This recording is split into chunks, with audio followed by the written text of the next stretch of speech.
wish our father in the Lord, Apostle Johnson Suleiman, our mentor, our coach, our instructor, a happy birthday.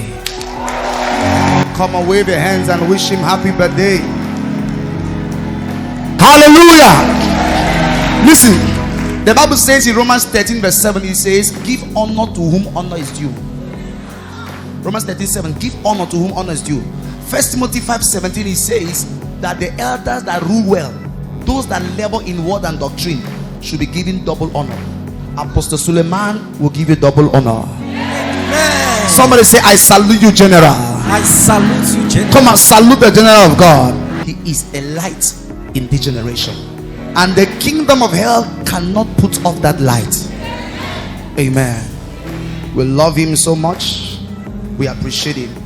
This church is under his mentorship, under his instruction. He watches over my soul, I and my wife, and we stand because he's holding our hand. So all of you here, salute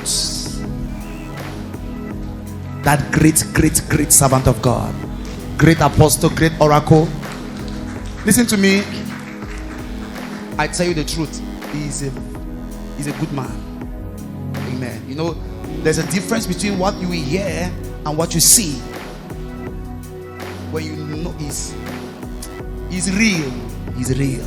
Amen. So we are grateful to be under that grace, and sir, we say glorious birthday. Me, my wife, and the Apostolic Gospel Mission, this one and all the branches worldwide, we say happy birthday. We love you, but God loves you more. Amen.